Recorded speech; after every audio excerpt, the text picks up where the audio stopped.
If you've ever lived in the old part of a big city, you know that quiet doesn't really exist.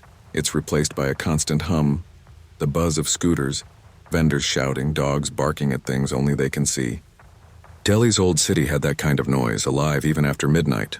I'd lived there most of my life, in a weather-stained two-bedroom flat above a grocery shop, with a balcony that looked out over tangled power lines and cracked rooftops. My mother and I moved there after my father died. She refused to leave, saying the noise made her feel less alone. We had learned to live with the small inconveniences, the unreliable tap water, the power cuts that came without warning. During summer, the electricity could vanish for hours, the air turning heavy and still. You'd sweat, fan yourself with an old newspaper, and wait. It was part of life. That night felt no different at first. It was mid-July, sticky and airless. The city had been teasing us with rain for days, but none came. My mother had gone to bed early, her body worn down by the heat. I stayed up late working on my laptop, a freelance project I'd promised to finish.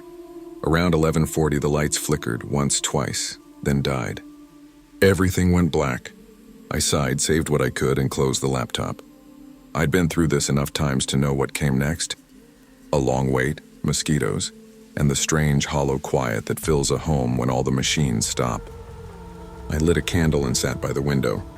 Outside, most of the buildings were dark, their outlines faint under the moonlight. I could hear someone coughing on a nearby balcony, a dog whining. But then somewhere below, a gate creaked, metal against metal. I leaned closer to the window, listening. Slow footsteps followed, deliberate ones too steady to belong to someone just passing through. The corridor outside our flat wasn't long, but every sound carried in it. I told myself it was a neighbor, maybe someone checking the breaker box. But the steps stopped right outside our door. Then came a faint rustling, as if someone brushed against the wall. I held my breath. Nothing. I waited a full minute before whispering to myself, probably nothing. That's when I saw the curtain move. A slow, steady sway from the balcony, the kind that happens when someone's standing just behind it. I froze. My first thought was that the wind had picked up, but there was no wind, not even a hint of a breeze. I could see the flame of the candle beside me, standing perfectly still. Then the outline appeared, a man's shape, tall, lean, framed against the dim light coming from the street below. "Mom," I whispered. She stirred in her room, her voice groggy. "Annika, what is it?" "Someone's on the balcony." By the time she reached the doorway, her eyes wide, the man moved, a half step forward, out of the shadow. I could just make out his face, hollow cheeks, dark eyes, unshaven. His shirt clung to him with sweat, and his bare feet were covered in dust. My mother's hand clutched the door frame. "Who's that?" He raised both hands slowly. "Please don't scream." His voice was soft, exhausted. "I just need water." I grabbed my phone out of instinct. No signal. The blackout must have taken the cell tower down too. "Stay there," I said, trying to sound calm. "Don't move." "I won't," he said quietly. "I'm not here to hurt anyone." His tone wasn't threatening. It was desperate. I reached for the nearest thing I could find, an old umbrella, and pointed it toward him like a weapon. "How did you get in here?" "The door," he said simply. "It wasn't locked." That didn't make sense. I'd locked it before bed. I knew I had. My mother whispered, "Annika, give him water and let him go." I didn't move at first. My hands were shaking. Then slowly I picked up a plastic bottle from the counter, twisted the cap off and slid it toward him across the floor. He took it, keeping his distance, and drank in long, trembling gulps. When he finished, he wiped his mouth and whispered, "Thank you." I tried to keep my voice steady.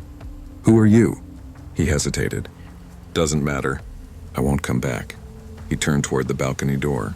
Just before stepping out, he looked back at me. "You shouldn't leave your door unlocked."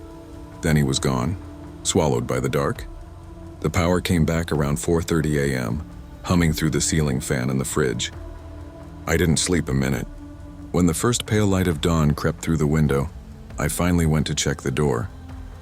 My mother followed close behind, still shaken but silent. The latch was broken, not forced from the outside, but bent from within as if someone had wedged it open quietly, using something thin and precise. I felt sick. "He didn't lie," I whispered. My mother sat down at the table, pressing her palms together. "Whoever he was, he could have done worse." That thought haunted me the rest of the day. I called the landlord first. He sounded half asleep and irritated. Annika, it's an old building. Latches break. I'll send someone in a few days. A few days? I repeated. Someone broke in. He sighed. Nothing's been stolen, right? It's probably one of those drifters from the railway colony. Keep the balcony locked. That was the kind of answer you got here in a calm dismissal. Like danger was just another inconvenience. I couldn't shake the image of the man's face, the hollowness in his eyes, the way his voice cracked when he spoke. I told myself he was harmless, maybe hungry, maybe lost. But deep down something didn't sit right. Why our flat? Why not any other door in the building? That evening I checked every lock twice. My mother said prayers before bed. Still I couldn't relax. Every sound, the groan of the pipes, the thud of a scooter below had made me flinch. When I finally drifted off, I dreamt of the man again. Only this time he wasn't asking for water. He was standing by the bed, whispering something I couldn't hear. 2 nights later, it happened again. The power cut out just after midnight. I'd been sitting by the window reading on my phone, and when the screen went black, my stomach dropped. Not again, I muttered, lighting a candle. My mother was already asleep. I went to check the door out of habit, pressing on the new latch. It held firm. I almost laughed at myself, jumpy over shadows. Then from the balcony came a faint tap. I froze. Hello? A whisper said. I turned slowly. The curtain moved just slightly. This time I grabbed the rolling pin from the counter and stepped forward. Who's there? It's me, the voice said. Don't be scared.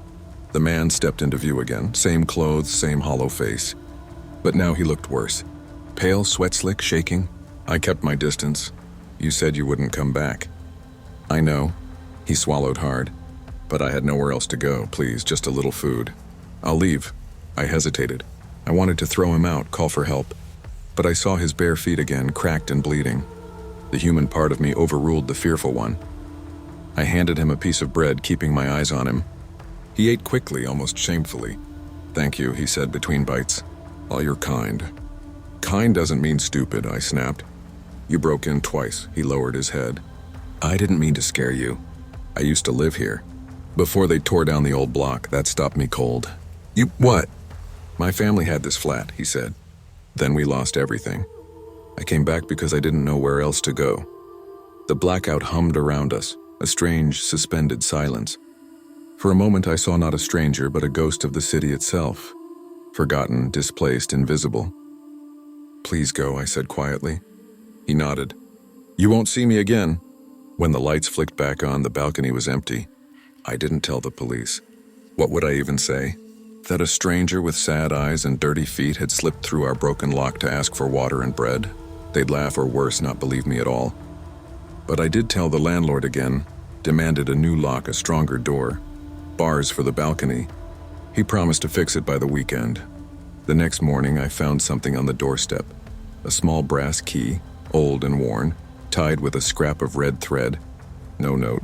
I don't know why, but I knew it was from him. That night I finally slept. Not because I felt safe, but because I'd made peace with something. The world outside our door isn't divided neatly into good and bad, safe and dangerous. Sometimes it's just people, desperate, broken, trying to survive the only way they know how. But still, I lock the door every night now, always. And sometimes, when the lights flicker and the hum of the city fades into silence, I think about the man in the blackout, and how close fear and compassion can look in the dark.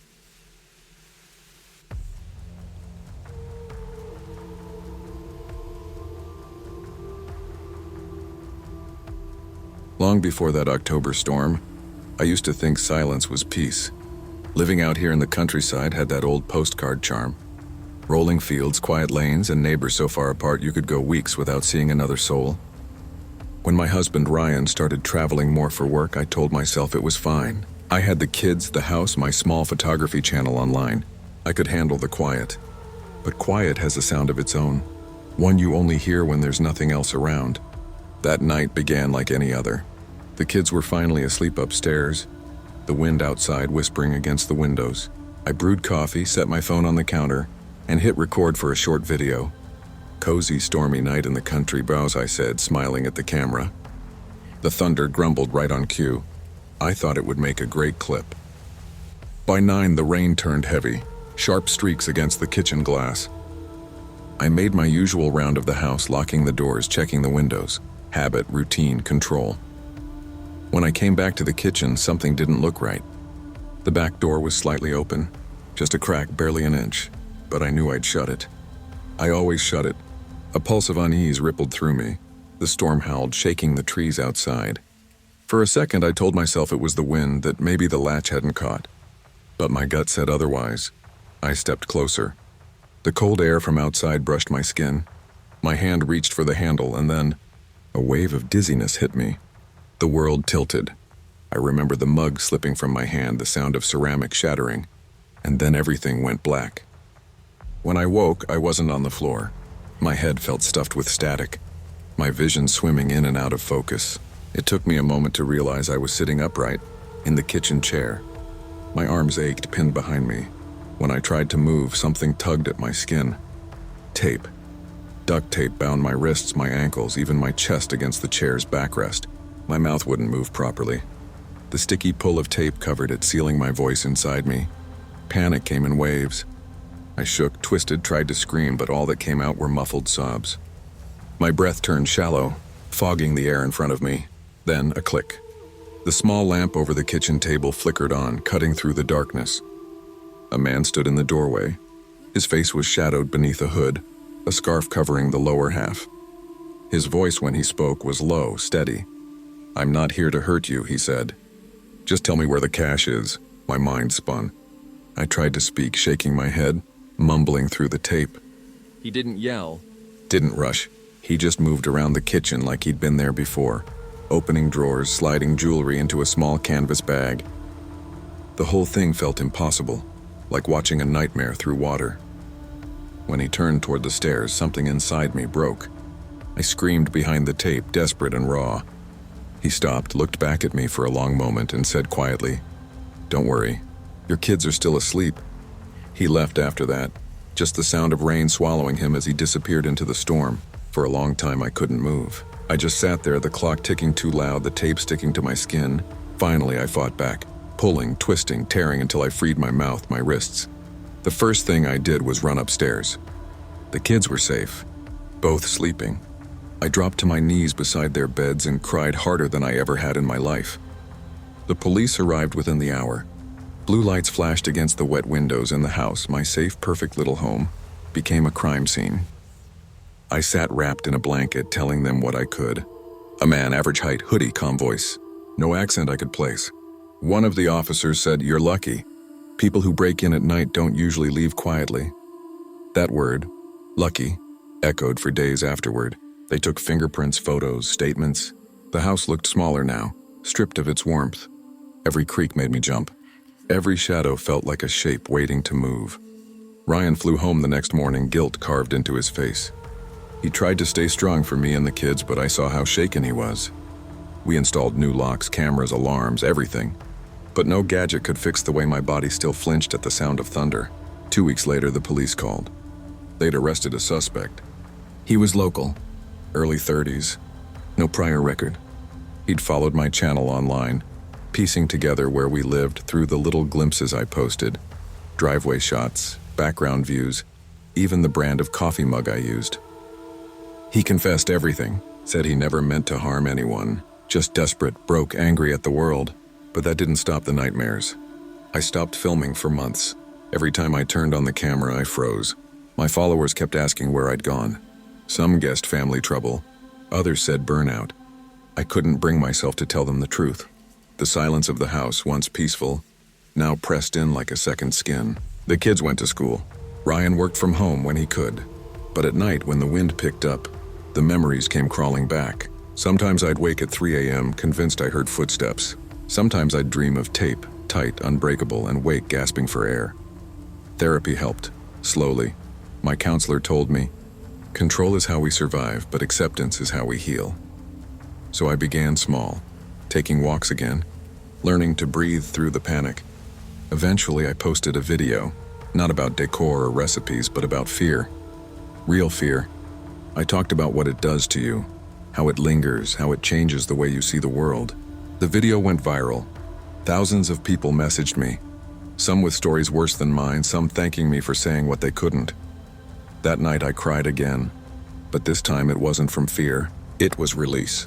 A year passed before I could stand outside during a storm again.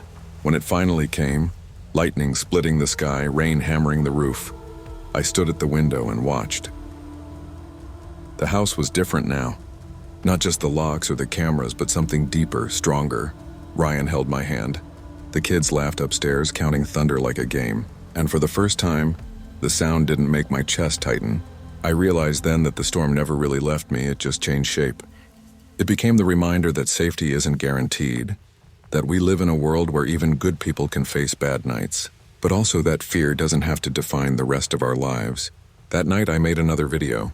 No filters, no background music. Just me, my voice steady under the sound of rain. Sometimes, I said, the scariest stories are the ones that happen in the quietest places. But surviving them, that's where real strength lives. And as thunder rolled through the hills, I believed it. Evil often hides in plain sight, and fear can find us even in our safest spaces. But strength isn't the absence of fear. It's the choice to keep living, trusting, and rebuilding after it passes. Always guard what you share, value your safety over your image, and remember, storms don't last forever, but the light that follows is always yours to claim.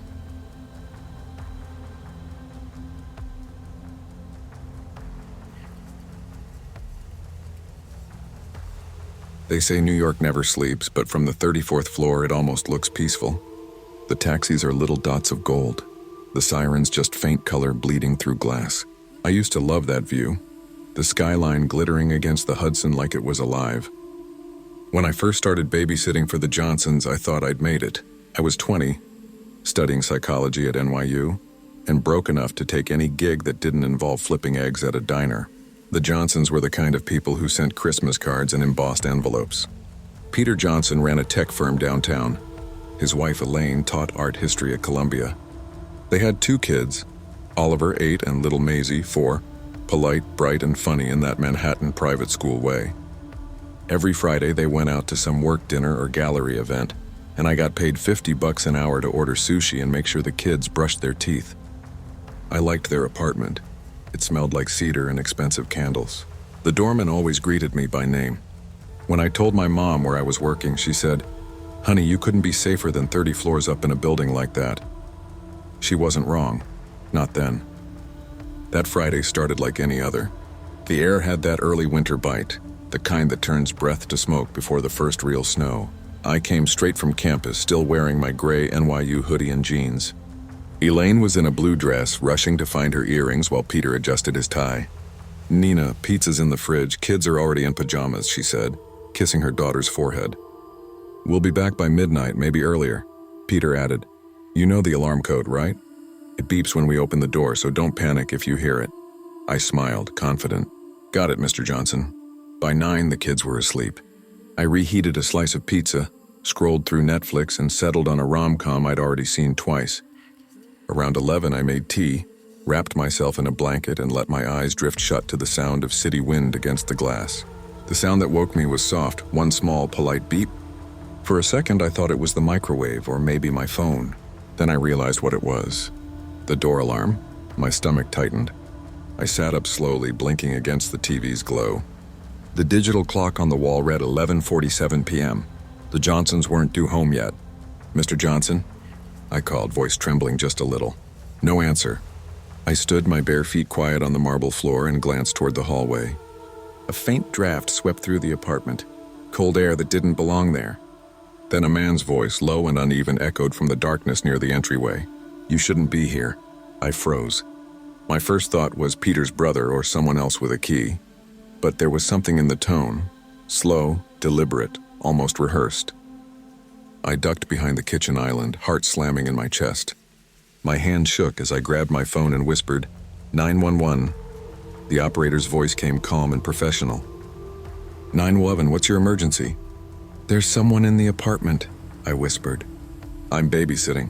34th floor, 240 Riverside Tower." The door alarm went off. I heard a man. "Stay on the line, ma'am. Is anyone else in the apartment?" "Yes, the kids, upstairs sleeping."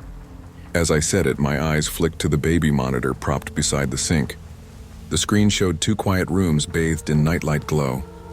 Then static rolled across it, white noise, lines of interference. For a heartbeat, the image cleared and I saw a face. Not Oliver. Not anyone I recognized. A man's face, pale, close to the camera, staring straight into it. Then the feed went black. I gasped, clapping a hand over my mouth. The dispatcher was saying something I barely heard. My breath came short and fast. "Nina," I told myself. "You need to move now." I crawled toward the hallway, every nerve screaming to run. The man's footsteps echoed faintly from the other end of the apartment. Slow, confident, like he knew exactly where he was going. There was no way out except the front door or the balcony. The elevator needed a key card and the stairwell was beyond the living room, too exposed. I thought about the kids. I couldn't leave them. The dispatcher's voice came through again. "Ma'am, officers are on their way. Stay hidden. Do not engage." I reached the base of the stairs, heart pounding. A light flicked on upstairs, Maisie's room. Then I heard her small voice, half asleep. "Nina?" The man's footsteps quickened. "Stay in your room, sweetie." I shouted, then cursed myself for making noise. He was on the stairs now. I saw his silhouette, broad shoulders, dark jacket, moving with awful calm. I grabbed the nearest thing I could, a ceramic mug from the counter, and hurled it. It shattered against the wall beside him. He flinched but kept coming. That's when the baby monitor flickered back on for a moment. I saw Oliver's bed empty. Panic knifed through me until a small hand tugged my sleeve. I turned, Oliver wide-eyed, whispering, "I heard something." "What's happening?" "Shh," I mouthed. "Hide behind me." The man reached the bottom step.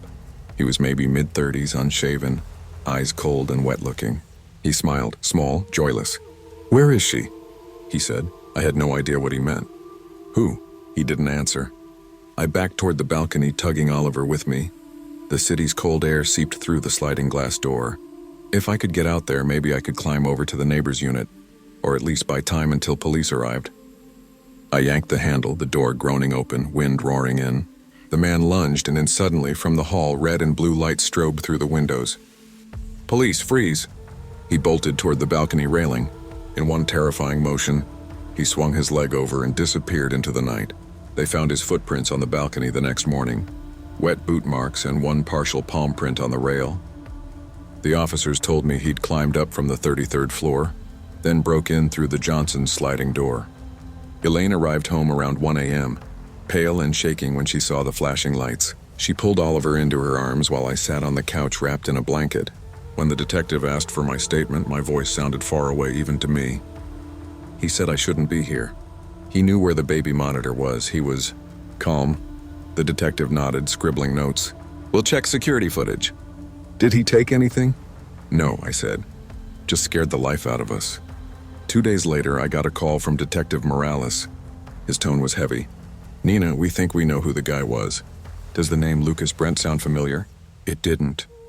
"He's the ex-boyfriend of their previous nanny. She was fired last month. Some incident with the kids, minor stuff. We think he came back looking for her, didn't realize they'd replaced her." I sat on the edge of my dorm bed, the city humming outside my window. "So, he thought I was her?" "Looks that way. You were lucky, Nina. He's got a record, assault, stalking. We've got units searching for him now." Lucky. The word rang in my ears. That night I couldn't sleep. Every time I closed my eyes, I saw that pale face in the monitor, the dead calm in his eyes. I'd replay the sound of that chime, the single beep that changed everything. Weeks passed before I could step into another high-rise. The Johnsons offered to pay for therapy and even gave me a recommendation letter. I thanked them but told them I wasn't babysitting anymore. Instead, I started volunteering at a campus hotline, helping students who'd had scares of their own. One girl had woken to find her roommate's ex trying to get in through the fire escape. Another had been followed from the subway for 3 blocks. Each story felt different but carried the same weight, that invisible shiver of what if. In February, Detective Morales called again. "We got him," he said simply. An anonymous tip. "He's in custody." I thanked him, but it didn't feel like victory, more like closing a door that should have never been opened. Sometimes, late at night, I still think about that apartment, the scent of cedar candles, the hush of the elevator ride up, the skyline stretching endless below. From that height, you think you're untouchable, but danger doesn't care how high you are. It just finds another way in. I've learned to trust my instincts. I've learned that safety isn't a floor number or a lock code. It's awareness, presence, listening to the tiny alarms in your own chest before the real one ever sounds. Now, when I babysit my niece back home in Jersey, I always check the windows twice. I keep the phone beside me. I still make tea and watch Netflix, but when the kettle whistles, I smile a little, because I'm awake. Safety isn't guaranteed by walls, locks, or height. It's built by awareness, preparation, and trust in your instincts. Listen to the quiet signals, the uneasy feeling, the second thought, the faint alarm before the storm. Because sometimes danger doesn't break the door down. It just walks in when you stop paying attention.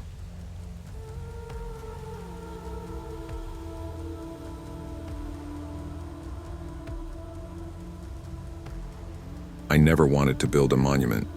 I wanted a refuge. When I left San Diego for Mexico, it wasn't for the beaches or the tequila, or even the architecture. It was for quiet. I'd spent 20 years designing homes for people who measured their happiness by square footage, who wanted walls to impress their friends instead of protect their hearts. I told myself I was different, that I could build something honest, something transparent. So when Camilla and I found the land outside Guadalajara, a hillside overlooking the valley dotted with agave and brittle grass, I knew it was meant for glass. No secrets, I'd said, sketching the plans. Everything visible. Camilla smiled the way she always did when she didn't agree but didn't want to fight. She was a painter, quiet but sharp. Her studio back in San Diego had been filled with canvases that looked like storms, grays and greens colliding, beautiful but never calm. When we moved, she packed only her brushes and one painting, an unfinished portrait of our daughter, Lucia. I told her the glass house would inspire us both. For a while it did. The light was pure. The walls caught the sunrise like an ocean. From the nursery upstairs, you could see the entire valley. We'd wake to birds tapping the windows, to mornings that felt endless. But beauty has a way of becoming unbearable when life inside it isn't right. I started getting more commissions, more travel. Camila stayed home with the baby, painting less and drinking more. I told myself it was just adjustment. She told me I was blind. You want everything perfect, she'd say. You don't even see the cracks until they're too big to fix. I laughed it off. I always did. The night everything fell apart began like all the others. Good wine, polite laughter, and a sense that I was exactly where I was supposed to be. It was a Thursday in late summer. The valley air was warm and heavy, the kind that makes your clothes stick. I'd invited 2 clients from Mexico City and their wives. Nothing extravagant. Roasted chicken, white wine, candles reflected in the glass walls. Camilla looked beautiful that night. She wore a blue dress I hadn't seen in years. She smiled at all the right moments, laughed too loudly at jokes she didn't like. I remember her filling her wine glass again and again, her hand steady, her eyes distant. When the guests left around midnight, she said, "I'm going to bed. You should lock up." That was our routine. She'd retreat upstairs, I'd stay to clean and turn off the lights. But that night, something in her voice caught me. Not anger, not sadness, resignation. I let it go. The guests' taillights disappeared down the road and the house grew quiet. I poured myself a last drink and stood at the glass wall, watching the valley lights flicker like fallen stars. My reflection looked older than I felt, gray at the temples, a little heavier, eyes tired. Then movement behind me, just a flicker. I turned, nothing. That's when I saw the footprints, muddy, faint, trailing across the white marble from the back door toward the stairs. My first thought was that I'd tracked them in earlier, but they were too small for me, too narrow. "Camilla?" I called. No answer. The baby monitor on the counter crackled, then went dead. I felt a coldness I can't describe. Not fear exactly, something older, deeper, like the air before a storm. I climbed the stairs, my heart pounding in my throat. The nursery door was open. The crib was empty. The curtains fluttered in the wind. Outside on the terrace steps lay my phone, and a note written in Camilla's handwriting. "You should have locked the house when you lied to me." By the time the police arrived, the sun was coming up. Lucia was found 3 hours later at Camilla's sister's house, safe, sleeping in her arms. Camilla had dropped her off around midnight, they said, kissed her on the forehead and driven away without saying a word. Her car turned up near the bridge on Route 80, driver's door open, headlights on, purse inside. The river below was shallow that time of year. No footprints, no body. I sat in the police station that entire day answering the same questions. When did you last see your wife? Did you argue that night? Why did she leave the baby? I gave them the same answers until the words felt meaningless. I told them about the note. The officer, young, polite, with tired eyes, nodded slowly. You said it mentioned a lie, he asked. I said I didn't know what she meant. That was only partly true. There'd been rumors, whispers. A woman I'd hired once, long before Camilla and I left California. It had been nothing. A stupid flirtation that meant less than a shadow. But somehow Camilla had found the messages months later. We'd promised to move on. But I knew she never really had. After the police released me, I drove back to the house. The valley sun glared off the glass walls. From a distance, it still looked perfect. But inside, it felt like a museum of our mistakes. The empty crib, the half-finished bottle of wine, the muddy footprints, everything was evidence of something broken. That night, I couldn't sleep. I walked from room to room, turning off lights, locking doors. The house creaked in the wind. Around 2 a.m., the baby monitor, dead since that night, crackled again. A whisper, faint and distorted. Amelia. I froze. Static swallowed the voice. I told myself it was interference. But when I checked the monitor's camera feed, the screen flickered, then showed the nursery. The empty crib. And for a split second, a reflection in the glass door. A woman's silhouette, long hair, standing just outside. Then black. Weeks passed. Camilla's disappearance made local news for a while, then faded. The police said she'd probably fallen into the river, washed downstream. But I knew they hadn't found a body because they hadn't looked hard enough, or because she didn't want to be found. I stayed in the house because I couldn't leave it. It was my penance. Every reflection showed her face. Every night brought new sounds. Footsteps, whispers, doors closing softly. I started drinking. I stopped drawing. The clients stopped calling. One afternoon, her sister came to pick up Lucia's toys. She looked around the house and shook her head. She hated this place, she said. She told me once it felt like living inside a mirror. You can see everything except yourself. That night I found her phone. It had been hidden behind a drawer in the nursery, wrapped in a scarf. The battery was dead, but when I charged it, I found dozens of voice memos. Most were quiet, just her breathing. But one, recorded 2 nights before she vanished, still plays in my head. I see him sometimes. The man he used to be before the lies, before the house. I don't think he knows how much he's lost. Maybe this is the only way to make him see it. I didn't sleep that night. I couldn't. The next morning, I went to the bridge. The air was cold, the water still. I stood where her car had been found, watching the reflection of the hills ripple below. It struck me then, the house wasn't glass to show the world our honesty. It was glass to convince ourselves we had nothing to hide. But transparency without truth is just exposure. A year later, I sold my practice. The house sat empty for months, unsellable. Too much tragedy attached to its name. I finally bought it back myself and began again. I replaced every glass wall with concrete. I wanted solidity, something that couldn't shatter or reflect. People thought I was crazy, but I needed walls that could hold secrets, not display them. I live there still, alone. Lucia stays with her aunt. Sometimes she visits on weekends. She's 5 now, curious, bright. She doesn't remember her mother, but she asks about her sometimes. Did Mommy like this house? She asked once. She liked the view, I said. When she runs down the hallway, her laughter echoes off the concrete, not glass. It's duller, quieter, but real. Some nights I still dream of Camilla. In the dream, she's painting by the window, humming softly. She looks up, smiles, and says, "You finally built something honest." I wake to silence, the gray light of dawn seeping through the narrow windows I left uncovered. The valley lies below, same as ever. The bridge glints faintly in the distance. Sometimes I drive there, park, and walk down to the river. I stand where they found her car and I wait for a sign. None ever comes, but the waiting itself has become its own kind of peace. The house no longer feels haunted. It feels empty in a way I can live with. Maybe that's the closest thing to forgiveness I'll ever get. Truth isn't about visibility, it's about honesty. You can build walls of glass, expose every inch of your life to the world, but if what's inside is false, the transparency becomes just another disguise.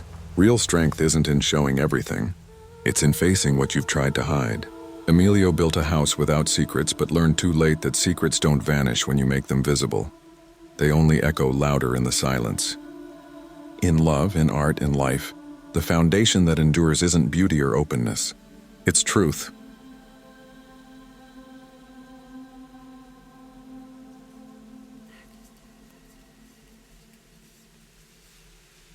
I never thought silence could be heavy, but after David died, it became the loudest thing in my life. The house we built together sat on the edge of the Scottish Highlands, a gray stone cottage with a roof that sighed when the wind pushed against it. He used to joke that the place had a heartbeat of its own, the creaks, the whistles, the subtle shifting of the old wood. When he passed, those sounds turned from comfort to reminder. Every creak was a ghost of him moving from room to room. I'd lived there alone for 2 years. People asked why I didn't move closer to town, but I couldn't bear to leave what we made. The moor stretched for miles around the cottage, a sea of heather and mist that swallowed the world at night. My nearest neighbor was half a mile away, and most days I preferred it that way. The quiet was company I could control, until I couldn't. That November, storms rolled in from the coast, tearing across the hills like wild animals. The wind never stopped. It clawed at the windows and rattled the roof slates. I spent those nights by the fire, wrapped in one of David's old flannel blankets, reading whatever book I could manage to focus on. That night was no different, until it was. The power flickered just past 10. The light stuttered and died, leaving the house in a shroud of firelight. I sighed, grabbed another log, and told myself the generator would kick in soon. It didn't. Then, under the hum of the storm, I heard it. The soft click of the garden gate. It was a sound I knew well. The squeaky hinge, the dull thud of wood on the latch. No animal could make that. Someone was outside. I told myself it was the wind, maybe a loose latch, but my stomach didn't believe me. The seconds stretched, the fire cracked, and then came the knock, slow, deliberate, human. "Miss," a man's voice called through the door. "I think I'm lost. My car broke down, please." Every hair on my arm stood up. I took a breath, forcing my voice to stay even. "I'll call someone for you." "You can't," he said.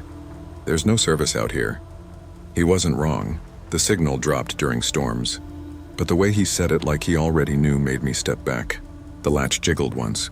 "Please," he said again. And this time the word didn't sound like a plea. It sounded like a command. I grabbed the fireplace poker. My hand trembled. I didn't answer. After a few moments of silence, I heard gravel crunch, footsteps moving away. I waited for relief to come, but it didn't, because minutes later a window upstairs creaked open. The creak from upstairs wasn't loud, but in that dead quiet, it might as well have been a scream.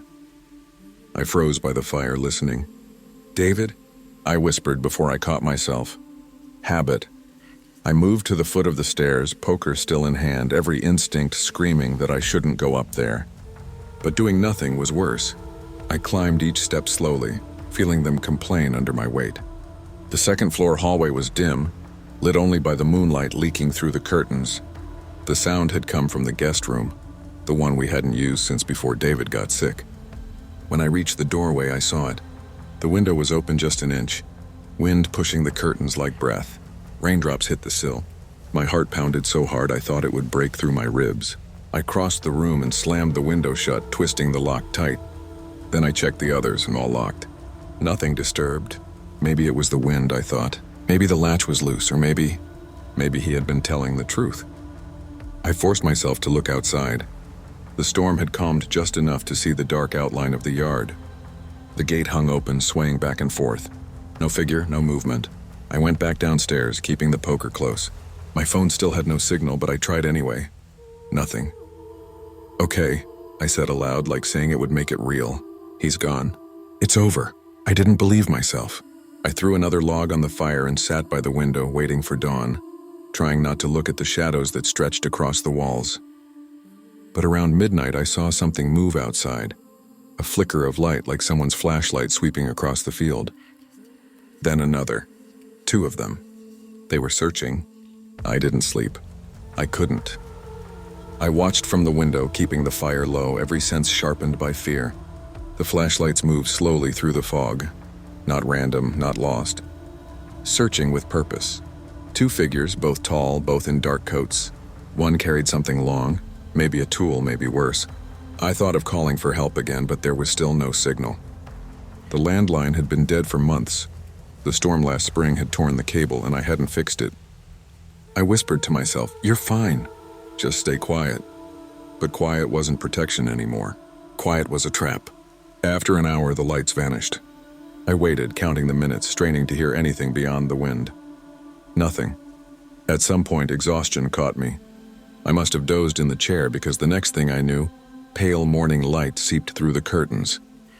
The storm had passed. I checked the yard. Footprints dotted the mud from the gate to the porch, and then around the side of the house. They had been there. I didn't even bother changing out of my flannel pants. I grabbed my coat, keys, and drove straight to town. The sheriff's office in Invermore was small, just a single-story brick building that always smelled faintly of coffee and damp paper. Sheriff Haynes had known David and me for years. When I told him what happened, he frowned but didn't look surprised. "You sure it wasn't just travelers? Storm like that, folks get stranded all the time." "Travelers don't open windows," I said sharply. He sighed, scribbling notes. "We'll send someone out to take a look." "But Eleanor, you live far out. Sometimes wind and fear make a bad mix." "I know what I heard." He nodded but didn't meet my eyes. "We'll check it out." They did, or said they did. That afternoon, Deputy Collins drove out, took photos of the footprints, and left. By evening, he called to say they'd washed away in the rain. No other evidence. I wanted to believe it was over, but that night when I looked out from the kitchen window, the gate was closed again. I hadn't touched it. A week passed. The storms stopped. Life settled back into its old rhythm, or tried to. I told myself it was fine to be alone again, but every night I still checked the windows twice. Then one Thursday I heard it again, the click of the gate. I froze in the kitchen. The clock read 10:14 p.m. I turned off the lights, heart pounding, and peered through the crack in the curtain. A figure stood by the gate, not moving, just standing. "Miss," a voice called. The same voice. "It's me." From before, I gripped the counter. "Go away." I called the police. "I know," he said softly.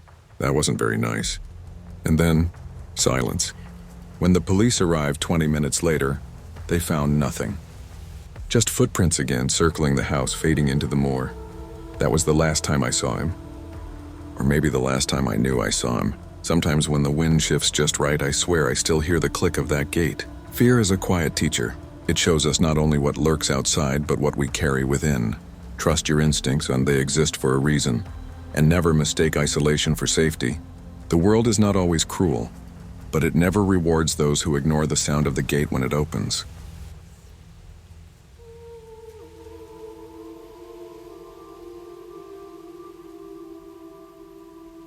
When Liam and I bought the house on Maple Drive, I thought we'd finally found peace. After years of renting noisy apartments in the city, the quiet hum of suburban life felt like a gift. Our place wasn't big, just a semi-detached house at the end of a cul-de-sac lined with maples that flamed red every October. The kids could finally have a backyard, and I could finally sleep without sirens. We moved in mid-April, the air soft with spring. The couple next door, Tom and Carol, introduced themselves the first day. They were older, maybe late 50s. Tom was tall and broad-shouldered, with gray hair and a polite smile that never quite reached his eyes. Carol was smaller, her voice careful, almost apologetic. "Welcome to the neighborhood," she said, handing me a plate of cookies she must have baked that morning. I thanked her and asked how long they'd lived there. "Oh, a long time," she said quickly, glancing at Tom. "Almost 20 years." I didn't think much of it. People have their ways. They seemed private, and that was fine by me. We had our own chaos to manage. 2 young kids, new jobs, and a house that needed more fixing than we'd realized. The first few months passed uneventfully. Liam was working long hours at the hardware store he managed, and I was picking up extra shifts at the clinic. The neighbors kept to themselves. Sometimes I'd hear faint music through the wall, old country songs or the buzz of late-night TV. I liked to imagine them slow dancing in their kitchen, holding on to years of quiet routines. Peace, I thought then, finally had a sound, soft, ordinary, and steady. It started on a Thursday night. I'd traded shifts and came home early. The kids were at my sister's, Liam was closing the store, and the house was still. I made tea, sat on the couch, and for the first time that week let myself exhale. Then I heard it. At first I thought it was the TV, muffled voices through the shared wall. But then a woman's voice rose, sharp and trembling. "Please, Tom, stop." Then a crash. My stomach clenched. I muted the kettle. Another sound followed, something heavy hitting the floor. I stood up, heart hammering. Should I call someone? Go over? I hovered near the wall, listening. The house next door went silent. Then faintly, I heard crying. I walked to our front door before I could talk myself out of it. The porch light from next door was off, but a faint glow from inside showed a blurred shape moving behind their frosted glass door. I knocked. Carol, are you okay? No answer. But the shadow moved again, fast, jerky, like someone dragging something heavy. I stepped back, my pulse racing. Carol? I tried again, louder this time.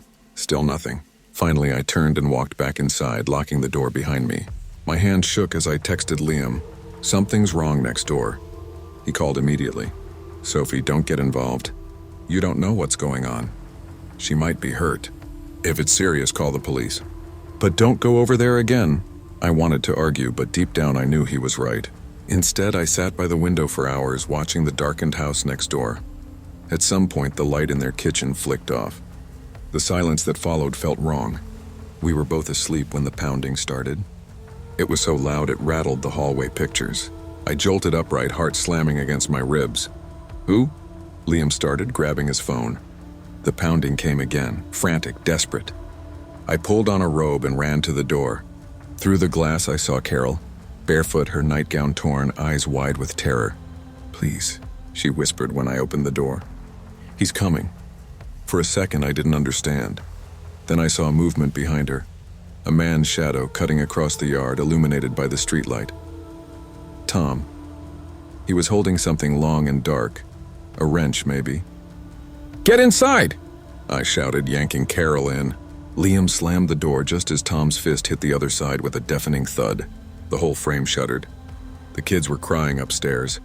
Liam threw the deadbolt and grabbed his phone. Call 911.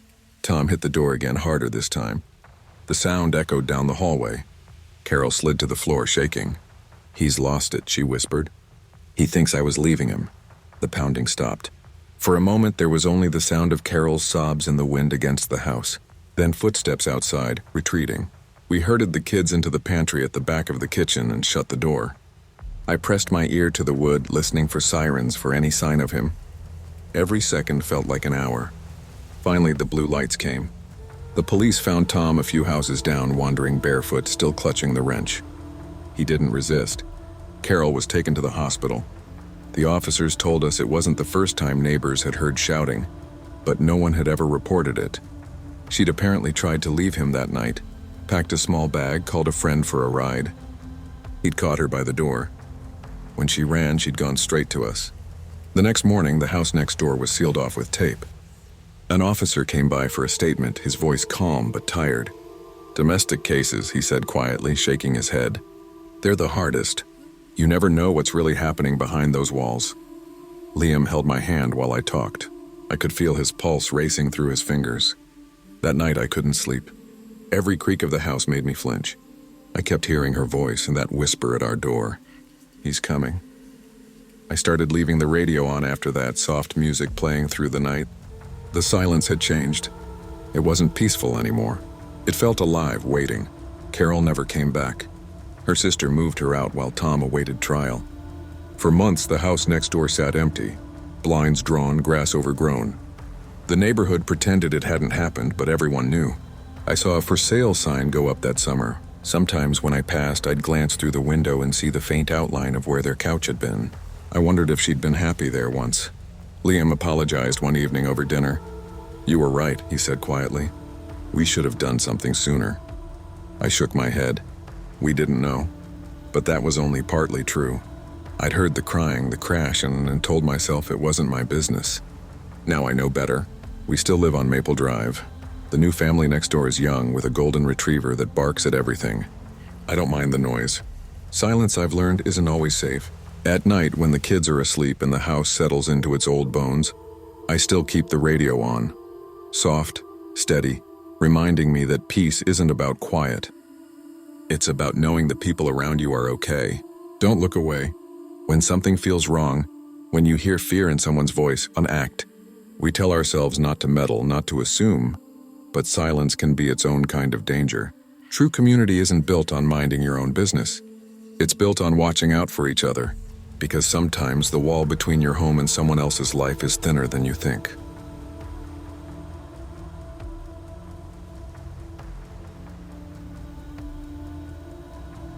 I used to think suburbs were safe. That was the whole point of moving there, safety. After our second child, Claire and I wanted somewhere quiet, somewhere predictable.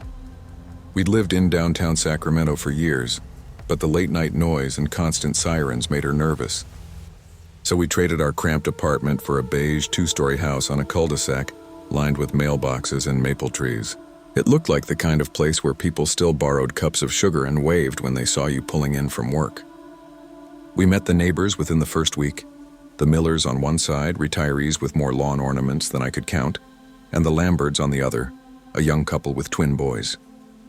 Everyone was polite, chatty in that surface-level way, and for the first time in years, I felt like we'd done something right. Claire seemed happier, too. She took morning walks with the baby stroller, our 4-year-old Lily, riding her scooter ahead of her. I'd catch them from the window sometimes. Claire's hair tied up, the stroller rolling smooth, sunlight spilling across the sidewalk. It was the picture of normal. We'd been there about 3 months when I decided to host a small dinner. A couple of friends from work, Claire's sister and her husband. We cooked, laughed, drank wine, nothing wild. Around midnight, after everyone left, I went outside to take out the trash. That's when I noticed the flower pot by the front steps looked off-center. It took me a second to realize what was missing, the spare key. I'd kept it under there since we moved in. A dumb habit, but one I never questioned. "Claire?" I called inside. "Did you move the key?" She looked up from the sink, frowning. "No, why?" "It's gone," she shrugged. "Probably fell somewhere in the dirt." I wanted to believe that. I knelt down, digging through the soil, but there was nothing. Still, I brushed it off. Probably dropped when I watered the plants. By the time we locked up and went to bed, it was past 1 in the morning. The house was quiet except for the hum of the AC.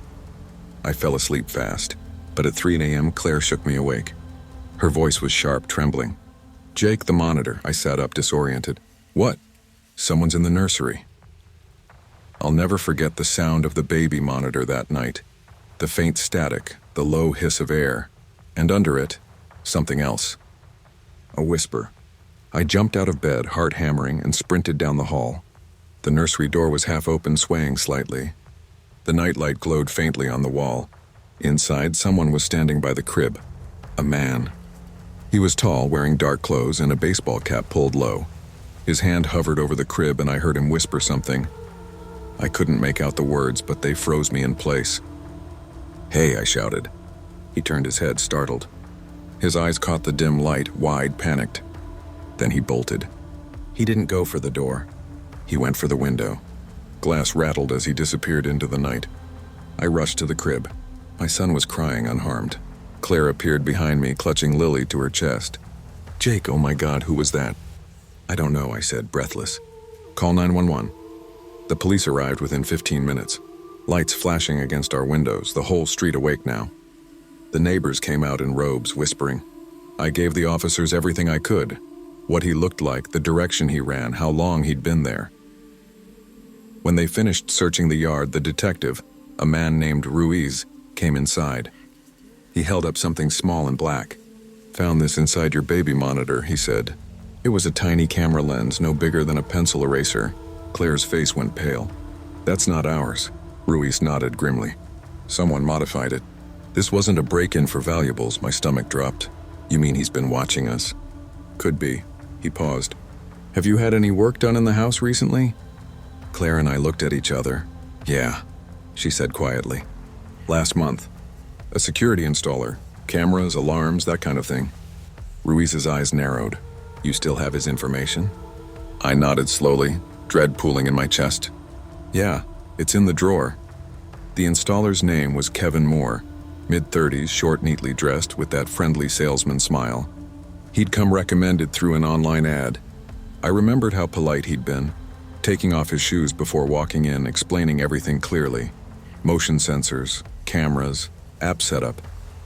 He spent nearly 5 hours in our house that day, setting up cameras in the entryway, back porch, and nursery. Claire had been home the whole time. He was nice, she told the detective. Maybe too nice. Talked a lot about how families should feel safe. Detective Ruiz jotted that down. Did he work alone? No, he said his assistant called out sick. When they left, Ruiz promised they'd look into it. I spent the rest of the night sitting by the window with a baseball bat across my lap. The next morning, I checked our security system myself. The cameras worked, but when I logged into the app, I noticed something odd.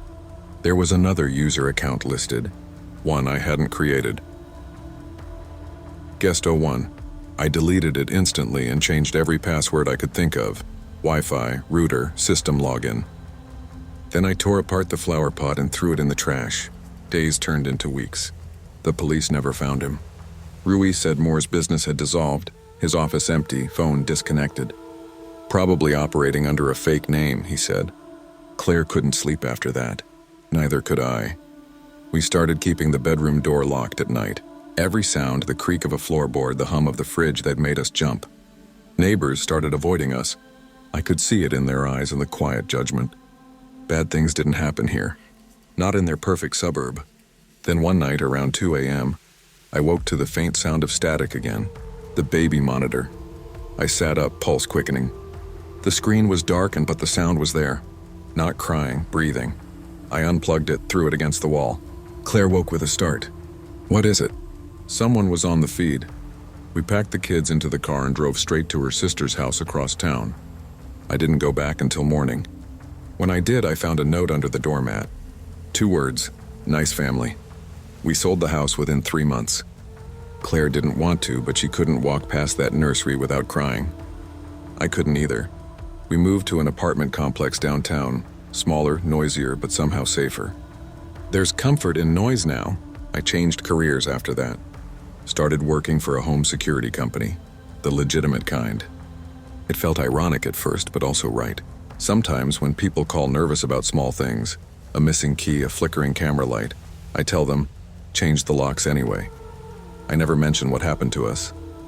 Not the missing key, not the whisper in the nursery, not the camera hidden in the monitor. Some things are better left unspoken, but every time I see a flower pot by a front door, I think about how easy it is to confuse safety with habit, because safety isn't the locks you buy. It's the ones you build in your mind, the ones that make you pay attention before something happens, not after.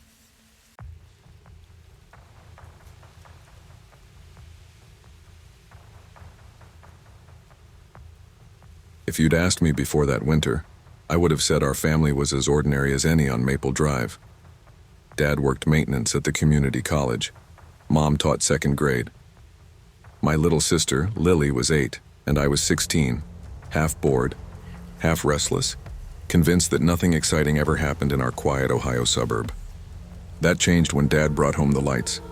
He'd seen some viral video online, a house synchronized to Christmas music, and got it in his head that we could do it too. He called it a family project, but really it was his way of proving that we could keep up with the big houses across town. The Harrises didn't take vacations to Disney or drive new cars, but by God, we could have the brightest house on the block. It started in early November. Every weekend we climbed ladders, strung wires, tested circuits. Dad even bought a cheap controller that connected the lights to songs on the radio. When it worked, when the whole house blinked and danced perfectly to Jingle Bell Rock, we stood out front in the cold, grinning like idiots. Cars slowed to watch. Neighbors waved. I felt proud, like we'd built something together that couldn't be ignored. Mom loved it too at first. She'd hand out cocoa to the families who stopped to take pictures.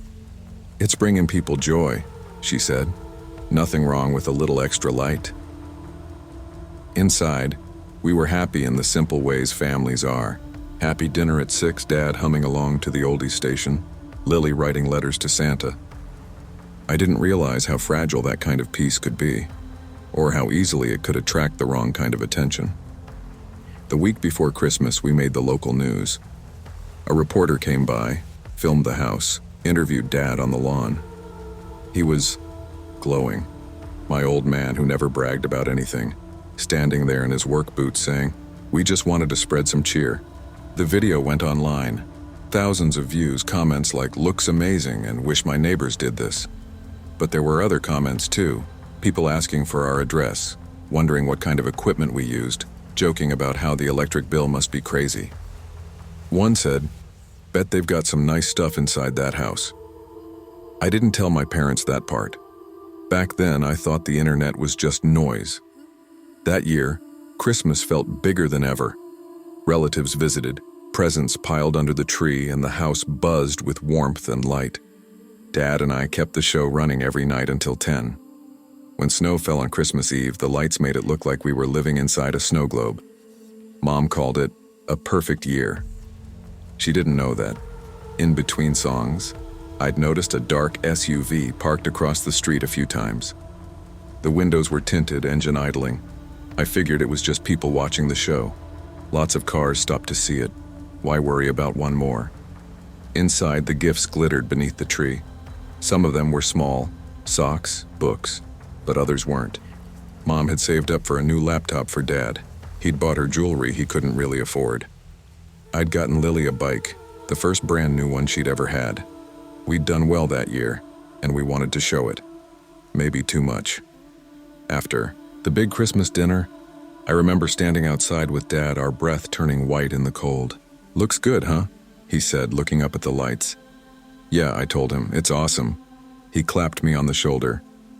"You helped make this happen. That means something." I wanted to believe him, but when I looked down the street, the other houses were dark, ordinary. For the first time, our brightness made me uneasy, like we were shouting in a place meant for whispers. 2 nights after Christmas, we were finishing dinner when the power flickered, then went completely out. The sudden dark felt strange. No hum from the fridge, no glow from the windows. Lily squealed. Mom said, "Must be the storm," though there wasn't one. Dad grabbed a flashlight and went to the garage to check the breaker. I followed a few steps behind. The air felt colder near the door. I heard him curse softly.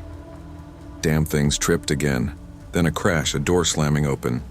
Before I could move, 3 men burst in from the side door, faces hidden under ski masks. One shoved Dad against the wall. Another waved a gun. Mom screamed from the kitchen, "Everybody down, now!" My knees hit the tile. Lily was crying. I could smell the mud on their boots, the sweat and metal of the gun. "Where's the safe?" one demanded. We don't have a safe," Dad stammered. "Don't lie to me," the man snapped. "The house, the lights, all this crap. You got money somewhere." They tore through the living room, yanking drawers open, dumping boxes. I could hear ornaments breaking. One grabbed Mom's wrist, yanking off her bracelet. I stood halfway, not thinking, just wanting him to let her go.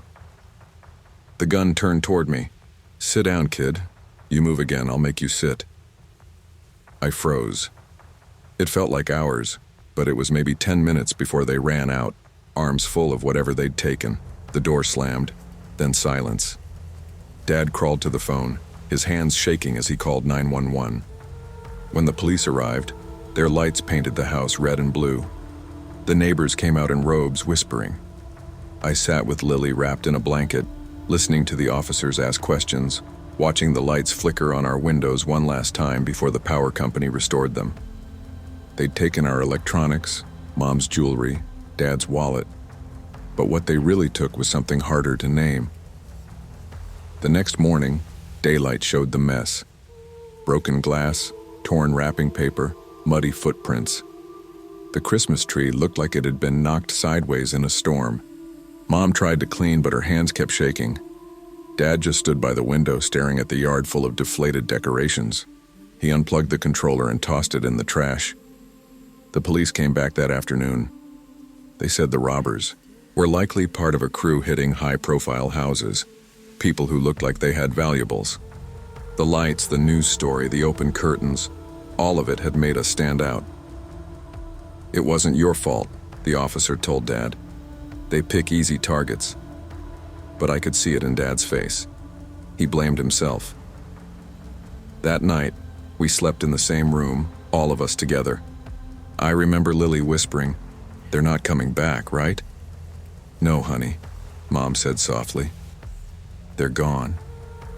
I wanted to believe her, but every sound made me flinch. The creak of the furnace, the groan of the wind. In the days that followed, neighbors dropped off food, offered help. Some even donated money to replace what was stolen. But when someone suggested helping Dad rebuild the display next year, he shook his head. "No more lights," he said quietly. "We've had enough attention." I saw something change in him after that. He still smiled at work, but his laughter never quite reached his eyes. He double-locked every door, checked windows twice before bed. Mom took down the last of the decorations on New Year's Eve. The house looked bare, almost unfamiliar. I missed the glow, but I understood why it had to go. Time moved on. The police never caught the men. Insurance covered some of what we lost, but not all. By the next Christmas, things felt smaller. We still decorated, but just a few lights around the porch, nothing more. Inside, though, we were closer. We cooked together, played games, told stories instead of watching TV. One night, while wrapping presents, Dad said, "You know, Evan, I used to think showing people our best side meant being seen. But maybe it just means being together." I nodded. "Yeah, being seen doesn't always mean being safe." He smiled, tired but warm. "You're growing up, kid." We never went back to the big displays. Still, each year when I plug in that single string of porch lights, I think about that night. The crash of the door, Lily's cry, the way fear can burn brighter than any bulb. But I also think about what followed. The quiet mornings, the calm dinners, the soft laughter that replaced the blinding glow. Now, years later, whenever I drive past the houses that sparkle like Vegas on a cul-de-sac, I feel both admiration and worry. Beauty draws eyes. Sometimes the wrong ones. We still celebrate. We still believe in light. But we've learned how to keep it gentle, how to let it warm rather than blind. Maybe that's what growing up really is, learning the difference between shining and showing off. Brightness without awareness invites shadow. The Harris family learned that joy isn't measured by how loudly it glows, but by how safely it endures. In life, as in that winter, we must remember, being seen isn't the same as being secure, and the truest light is the one that shines quietly within, not the one that blinds the world outside.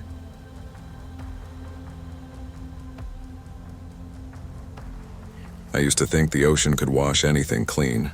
Maybe that's why I chose to live near it. For the sound, the distance, and the illusion that salt water could scrub away the things I didn't want to remember. My name's Leah Carter. I live on the coast just outside Cannon Beach, Oregon. The house isn't much, just a weather-worn bungalow tucked against the dunes, but it's home. My husband, Rick, works nights with the Coast Guard, and I work as a wildlife rescuer for a small nonprofit. My days are full of injured seals, tangled pelicans, and the occasional fox that strays too close to the highway. The only one who keeps me company most nights is Max, my German Shepherd, 100 pounds of loyalty and fur. He came from a rescue shelter, nervous around strangers but fierce when it mattered. When Rick's gone, Max is my shadow, padding beside me through every creak and whisper of the old house. That March evening had been calm. The air was heavy with brine, the kind that sticks to your skin, and the moon was a sliver over the water. I was sitting at the kitchen table sorting through intake forms for a stranded seal pup when Max started barking. Not the casual "there's a raccoon outside" bark. It was sharp, guttural, the sound he made when something wasn't right. "Max, enough!" I called from the doorway. He didn't stop. His body was pressed against the back fence, tail stiff, teeth bared at the dark stretch of trees beyond the yard. I grabbed my flashlight, pulled on Rick's old flannel, and stepped out into the wind. The beam cut through mist and dune grass. "Max!" I shouted again. Silence. Then the sound of paws thudding against the earth receding. I ran to the gate, but it was wide open, the latch hanging loose. On the ground, glinting in my flashlight, was Max's leather collar, torn clean through. Panic hits differently when it's quiet. The only sound was the waves, low and endless, and my own heartbeat pounding in my ears. I called for Max until my throat burned, then bolted back inside and grabbed the phone. Rick answered on the first ring, his voice crackling over static. "Leah, everything okay?" "Someone's taken Max," I said, barely getting the words out. "The gate's open. His collar's on the ground." Rick's tone changed instantly. "Lock the doors. Stay inside. I'm calling the sheriff right now." I double-checked every window, every latch, even the sliding glass door that never quite shut right. The house felt suddenly small. Every creak in the wood sounded like footsteps. I kept the porch light on, phone in hand, waiting for headlights that didn't come. Then maybe 15 minutes later, I heard a sound from the laundry room. A dull, heavy thud. "Max," my voice cracked. I took a few steps down the hall. Then I heard it, a bark. Short, muffled, but his. Relief hit me like a wave. I swung the door open and froze. A man was crouched beside the washing machine, one hand clamped over Max's muzzle. His other hand held a screwdriver. Not quite a weapon, but close enough. "Quiet," he hissed. His eyes darted between me and the window. "I don't want trouble. I just need your car keys." My hands trembled as I pointed to the counter. "There, please, just take them." He moved fast, snatching the keys, then looked at me once more. "You're lucky your dog listens." Then he was gone, the door banging open, footsteps fading into the night. The sheriff's cruiser showed up 20 minutes later, lights spinning blue across the dunes. Max was pressed against my leg the whole time, trembling but unhurt. Deputy Harris, a broad man with kind eyes, listened as I recounted every detail. "You said he didn't hurt you?" he asked. "No, just scared me half to death." He nodded, scribbling notes. "We've got reports of an escapee from the state penitentiary up in Tillamook. Could be your guy. We'll put out an alert on your vehicle." Rick got home at dawn. He wrapped me in his arms and didn't say a word for a long time. When he finally pulled back, his face was pale. "You could have been killed, Leah." I knew that. The thought kept replaying. How close he'd been, how easily it could have gone wrong. 2 days later, the police called. They'd found my truck 20 miles north, crashed against a guardrail. The driver was dead. Escaped convict named Daniel Boyd. Armed robbery, 2 prior assaults. For a long time, I couldn't sleep. Every sound outside felt like footsteps returning. Max barely left my side, sleeping at the foot of the bed, growling at shadows. Rick took extra shifts so he could be home during the day, and I threw myself into work. Rescuing, healing, fixing. It was the only way I knew to quiet the noise inside my head. By summer, the nightmares had eased, but the fear lingered in small ways. Locking the car twice, checking the back door even when I knew it was shut. One afternoon, I was driving back from a rescue call, a pelican tangled in fishing line, when I realized I'd started taking the long route home without thinking. The crash site was on the main highway and I couldn't bring myself to pass it. At the center, people asked how I was doing. I always said fine. But fine was just a word. Rick tried to help, but he carried his own guilt. For not being there, for telling me to stay inside instead of coming straight home. One evening, as we sat on the porch watching the sunset, he said quietly, "You know, it's not your fault. I keep thinking if I hadn't gone outside." He shook his head. "Leah, you didn't do anything wrong. You did what anyone would have done." Max lay between us, head resting on my foot, eyes half closed. I reached down and scratched behind his ear. He'd been different since that night. Calmer in some ways, more protective in others. The vet said trauma can change animals too. I believed it. The ocean breeze carried the scent of salt and pine. I realized then that fear doesn't vanish. It just becomes something you learn to live beside, like the tide. Always there, rising and falling, but never gone. A year passed before I stopped flinching at sudden noises. By then, life had returned to its rhythm. Rescues, quiet evenings, the sound of the surf outside our window. We'd replaced the gate, installed motion lights, and finally adopted a second rescue dog.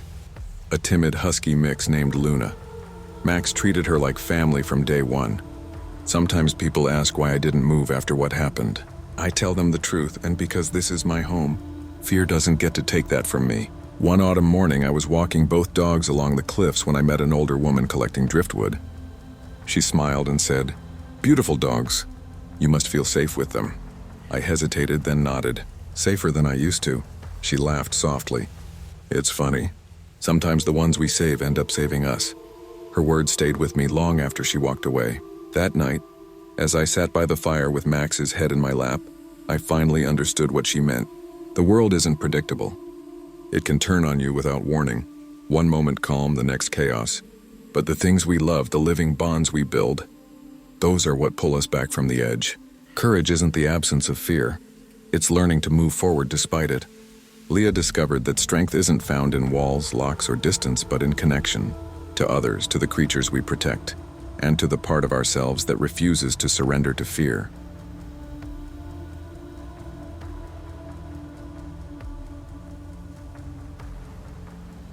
When I first moved to Boston, I wasn't looking for luxury. I just needed a place that didn't smell like mildew and was close enough to the subway that I could make it to my internship downtown without 2 transfers. The flat I found on Carver Street fit the bill. A narrow 1-bedroom tucked inside a 19th century brick building with tall windows and crooked floors. The kind of place that looked charming in the daylight and faintly haunted after dark.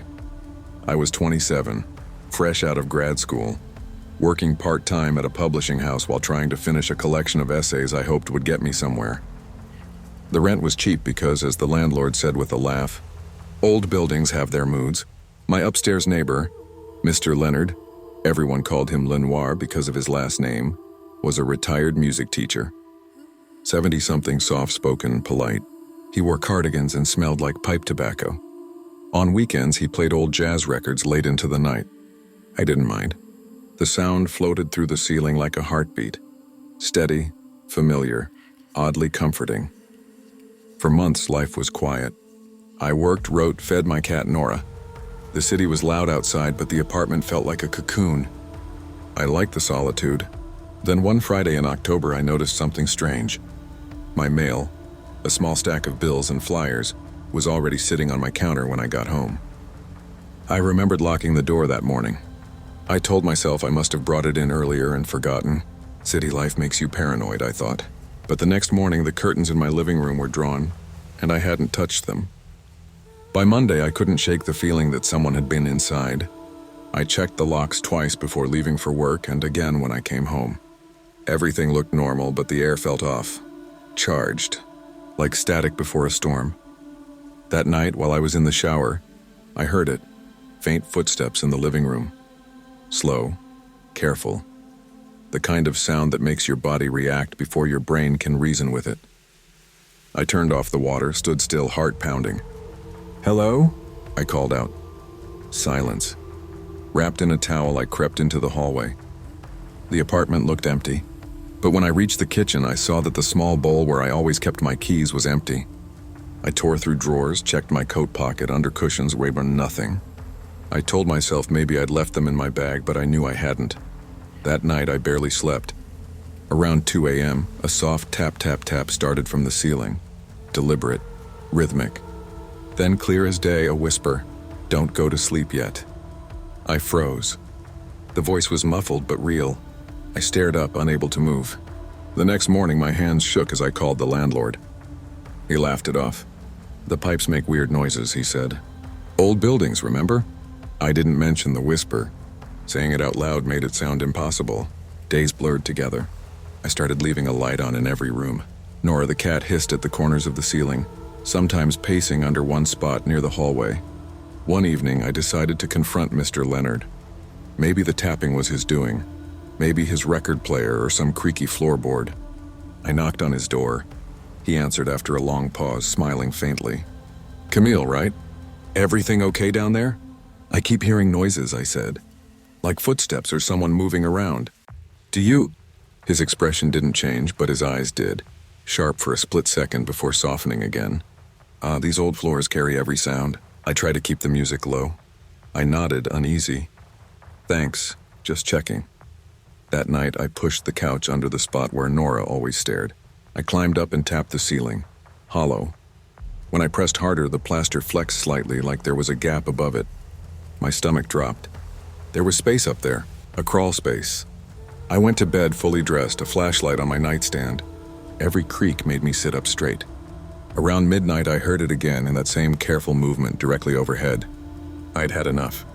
The next morning, I called the police. 2 officers arrived, one young, one older, both skeptical. "Anyone else have access to your unit?" The older one asked. "Just the landlord and my upstairs neighbor." They inspected the locks, windows, then the ceiling. Near the hallway light fixture, the younger officer pointed. "There, see that line? A faint square outline, almost invisible unless the light hit it right. A hatch." They fetched a ladder from the cruiser and pushed it open. Dust fell like snow. The officer shone his flashlight into the darkness. "Jesus," he muttered. "There's a crawl space between the floors." He climbed up, disappeared for a moment, then called down. "You'll want to see this." Inside the narrow space were blankets, a flashlight, and a small camera. And on the other side, a hole cut through the wood directly above my bedroom. The officers went upstairs. I waited in the hallway, shaking. Within minutes, they came back with Mr. Leonard in handcuffs. Found a key ring with her apartment keys, one said quietly. He didn't fight, didn't even look surprised. As they led him past me, he said softly, almost kindly, "You should have kept the lights off. It's easier to sleep that way." The police later told me he'd been sneaking down through the attic for months, entering whenever I was out, sometimes while I slept. They found photographs of me taken from that hole in the ceiling. Shots of me reading, cooking, even sleeping. I moved out the next day, leaving everything behind except Nora and a suitcase of clothes. The landlord changed the locks and painted the apartment, but I never went back. For a while, I jumped at every sound. Showers felt unsafe. I kept every light on, every curtain shut.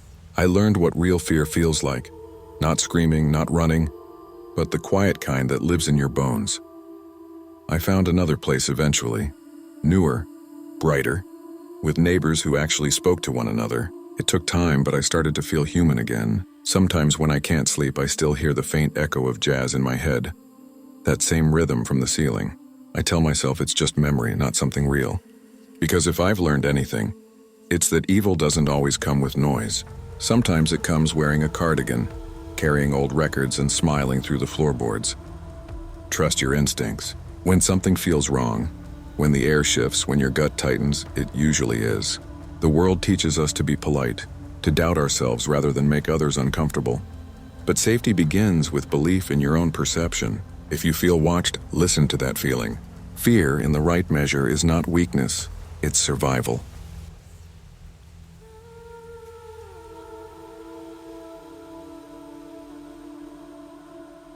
When I was 8, my father told me the river behind our house could remember voices.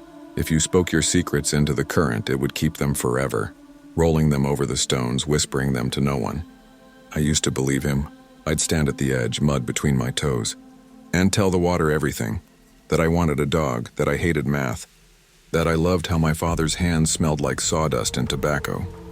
Years later, when he passed, I found myself thinking about that river again, how it never stopped moving, even when everything else did. I hadn't planned to go back. But my mother called one morning from the old house near Ipoh. Her voice sounded tired in a way I'd never heard before. "Farah," she said, "I can't handle it here alone anymore. The house is too big. We should sell it." I was 32 and living in Kuala Lumpur then, working in advertising, constantly tired and constantly pretending not to be. I told my boss I needed 2 weeks off and took the train north, carrying only a suitcase and the feeling that I was walking into a past I'd outgrown. The moment I saw the river again, I felt it. The smell of wet soil, the cicadas screaming from the trees, the slow hum of a place that hadn't changed in decades. But the town had. Half the neighbors were gone. The small shops were boarded up. There were rumors about break-ins, missing livestock, even a robbery that turned violent a few months before.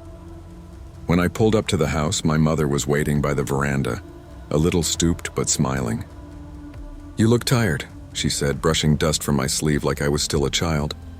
Inside, the air was heavy with the scent of camphor and rain. My father's armchair sat in the corner where he'd left it, its cushion worn into the shape of his shoulders. The walls were lined with old photographs, his fishing trips, my school awards, my parents' wedding portrait in sepia tones. That first night, we talked for hours. She told me about the offers she'd received, none good enough, and how the new families who'd moved nearby didn't stay long. "People say the river floods too easily," she said, lowering her voice. "And there's talk of thefts lately, boats coming at night." I laughed it off, but her eyes stayed fixed on the window. "It's different now, Farah. The river isn't what it used to be." At the time, I thought she meant the weather. The first night back, the humidity wrapped around the house like a wet blanket. I could barely sleep. I lay on my old bed, fan whirring overhead, listening to the night insects. Every sound seemed amplified. The croak of frogs, the rustle of palm leaves, the soft lap of water against the shore. Around midnight, thunder cracked across the hills. Rain followed, thick, violent, relentless. I closed my window before it could soak the curtains. That's when I heard it, a low, distant growl that wasn't thunder, steady, mechanical. It took me a few seconds to realize it was an engine, a boat engine. I sat up and peeked through the slats. Out on the river, a faint light wobbled, a flashlight or a phone. The silhouette of a small motorboat drifted slowly near the bank. 2 figures stood in it. I went to my mother's room. She stirred when I entered. "Mom, there's someone on the river," I whispered. She sat up, frowning. "Probably fishermen. They come sometimes when the tide's high." "In a storm?" She sighed, pulling her shawl tighter. "People need to eat, Farah. Go back to bed," I tried. But even after the thunder faded, I could still hear the soft drone of that engine. It didn't leave until almost 2 in the morning. The next morning, I mentioned it again. Mom poured tea and said quietly, "Your father used to help some men from the next village. They'd borrow his boat sometimes. Maybe it's them." But I noticed her hand shaking as she said it. 2 nights later, the storm returned, fiercer than before. The rain hammered the roof. The lights flickered twice before holding steady. I went to bed around 10, exhausted. At 1:47 a.m., a sound pulled me awake, a single creak, then another. It took me a moment to realize it came from the veranda. Then squelch, squelch, wet footsteps. I froze, every muscle tense. My phone sat on the nightstand, screen glowing faintly. I grabbed it, no signal. The storm must have cut the tower again. My heart pounded in my ears. I tiptoed to the window. Through the blur of rain, I saw them. 2 men, drenched, standing by the back door. Their clothes clung to them. One carried a flashlight, the other a crowbar. They were whispering. I couldn't hear much, but one phrase cut through. "The old woman's asleep. Take the jewelry." I backed away, stomach twisting. I ran to my mother's room, shook her shoulder. "Mom, wake up." She blinked, confused. "What is it?" "There are men outside." Her face drained of color. She didn't ask questions, just reached for my hand. "We'll hide. Under the stairs." The storage space beneath the stairs was small, built decades ago to store rice sacks during floods. We slipped inside and shut the wooden door, crouching in the dark. Then came the sounds. The door creaked open. Boots on the floorboards. Drawers opening. Metal clinking. Laughter low and mean. I could feel my mother trembling beside me. "They'll leave," I mouthed. She nodded, eyes glistening. Minutes dragged like hours. Finally, silence. We waited 5 more minutes before I dared to move. I eased the panel open, my legs shaking. The living room was a wreck. Drawers ransacked, mud smeared across the tile. And then I saw him. A man sat in my father's armchair, dry, calm, smoking. He looked up at me through the smoke. His voice was almost gentle. "You shouldn't have come back here." For a second, I couldn't breathe. My mother stepped beside me, her voice shaking. "Who are you?" "Get out of my house!" The man didn't move. He took another drag from his cigarette, eyes steady. "Your husband and I had a deal once," he said. "He promised things he couldn't give." I swallowed hard. "What deal?" He smiled faintly. "Doesn't matter now. But this place, it should have stayed quiet." "Please," my mother whispered. "Just go." He stood then, slow and deliberate. His wet boots left perfect prints on the old rug. "Your father was a good man," he said. "He just didn't understand that good intentions can ruin people." He dropped the cigarette in the ashtray, my father's ashtray, and walked toward the door. For a moment, lightning flashed, illuminating his face. It was lined, tired, older than I expected. When the thunder rolled again, he was gone. I rushed to lock the door, my hands shaking. "Mom, what was he talking about?" She sank into a chair, staring at the river through the rain-streaked glass. "Your father helped people after the flood," she said finally. "Families who lost everything. One man, he wanted more than help. He wanted a partnership. Your father refused. There was a fight. I thought it was over." "Who was he?" She hesitated. "His name was Rahim. He left after that night. I never saw him again." The power flickered, then went out. We sat there in the dark, the sound of rain swallowing everything. By morning, the police were there, 2 officers, polite but detached. They looked around, took photos, wrote notes. "No sign of forced entry," one said. "Could be the storm pushed the door loose." I told them about the man who spoke to us. They exchanged a glance. "Any idea who he might be?" I hesitated. "Maybe someone my father knew. His name might have been Rahim." One of them nodded slowly. "Rahim bin Hassan? He drowned in this river 8 years ago. Boat capsized during a flood." My mother's breath caught. "That can't be," the officer shrugged. "People talk. But we found his ID back then." When they left, I stood by the riverbank. The current was brown and fast, swollen from the rain. Near the waterline, a single cigarette butt rested on the mud, damp but unburnt. I bent down, staring at it. My father's brand. Behind me, Mom said softly, "Some debts never wash away." That evening, we packed our things. The house would be sold no matter the price. As we drove away, I looked back at the river one last time. The water shimmered in the fading light, calm now as if nothing had happened. But I knew better. Some places remember, some houses too. Coming home can mean more than returning to a place. It means facing what time has buried. The past, if ignored, has a way of waiting for us in silence. Never assume safety and familiarity. And never forget that the choices of one generation ripple through the next, like a river that never stops carrying what it's been given.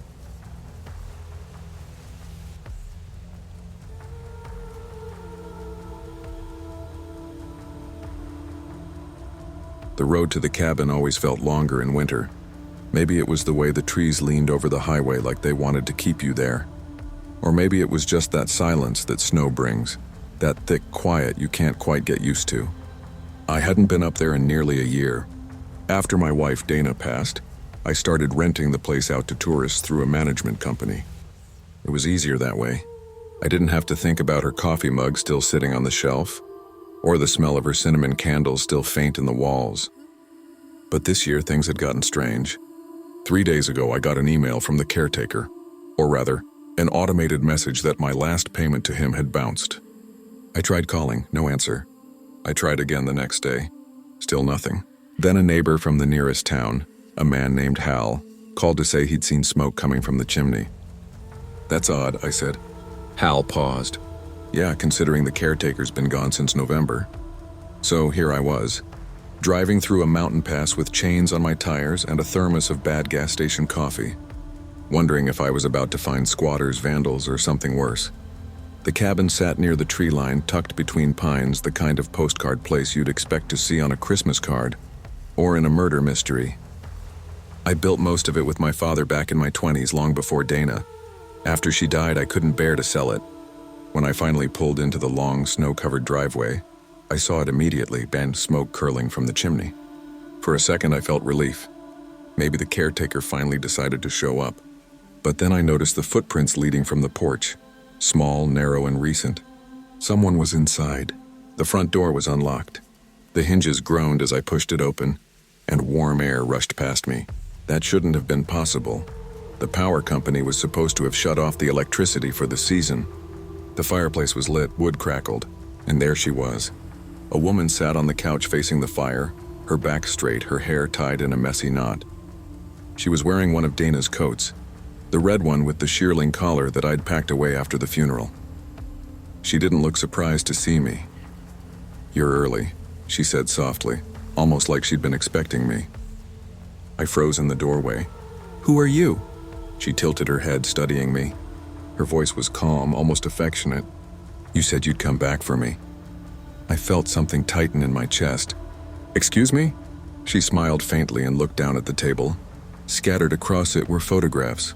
Me and Dana at the lake at our wedding on the porch of this very cabin. I hadn't seen those pictures in years. I thought I'd boxed them away. "How did you get in here?" I asked, stepping closer. "Where's the caretaker?" She didn't answer. Instead, she ran her fingers along the edge of one of the photos. "You shouldn't have left the door unlocked all those winters," she said, her tone suddenly sharper. Things get in when you're not looking.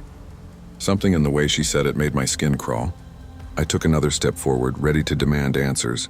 But when she looked up at me, the firelight caught her eyes, and for a fraction of a second I thought I saw something I recognized. Not her face exactly, but the way she was looking at me, like she knew every mistake I'd ever made. And then she stood, slow and deliberate. "You really don't remember, do you?" "I don't know what you're talking about," I said. Her smile flickered, then vanished. "You will." I must have blinked because the next thing I knew, the fire had burned low and the woman was gone. I called out, checked every room, even the back shed, nothing. But her footprints were on the floor, melting into wet streaks. The coat she'd worn was draped neatly over the arm of the chair. My pulse hammered. Maybe I'd fallen asleep standing up. Maybe the long drive and the lack of sleep were catching up to me. Still, I walked through the cabin room by room. Everything was in its place, and except for the photos. They were all laid out on the table, arranged like a timeline of my life with Dana. I sat down, staring at them. The last picture, one from our final trip before she died, had a faint smear on it like a fingerprint. Mine, hers, someone else's? The wind howled outside, shaking the windows. I pulled out my phone, but there was no signal. The power was weak, the lights dim. I stoked the fire again, more for comfort than warmth. That's when I heard it, the soft creak of a floorboard upstairs. I froze. There hadn't been enough time for anyone to climb the staircase since I'd checked. I grabbed the old snow shovel from beside the door and started up the steps, heart pounding. The bedroom door was open. The bed was made, the window cracked open slightly. Snowflakes drifted in on the wind. Then I saw the dresser drawer. It was open. Inside lay a folded piece of paper, and Dana's handwriting. "Don't let the winters take you too." I stared at it, confused. I hadn't seen her handwriting since before the accident. I didn't even remember leaving any notes here. When I turned around, the window slammed shut on its own.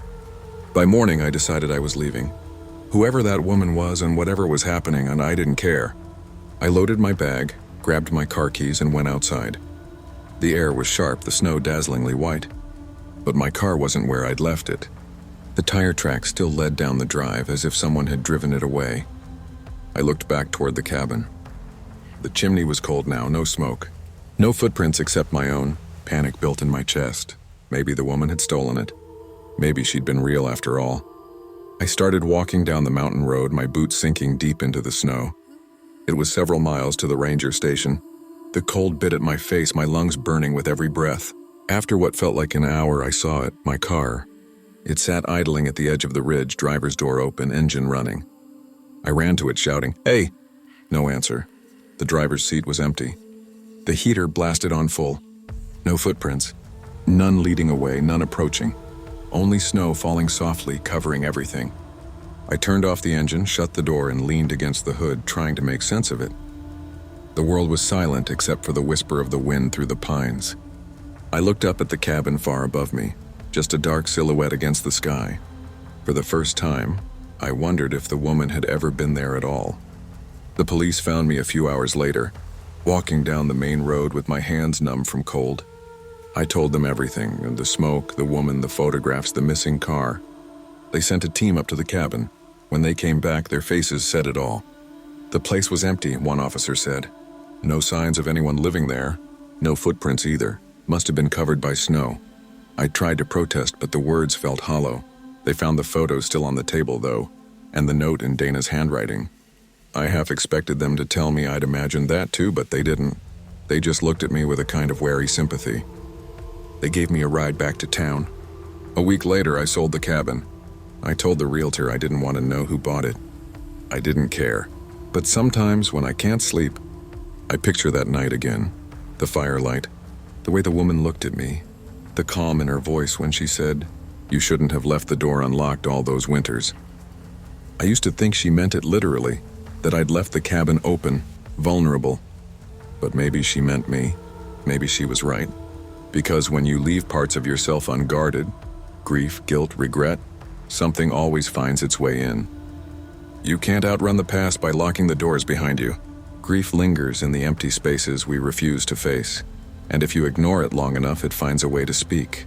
Through strangers, through memories, through the silence itself. Healing begins not in forgetting, but in returning, and finally choosing to listen.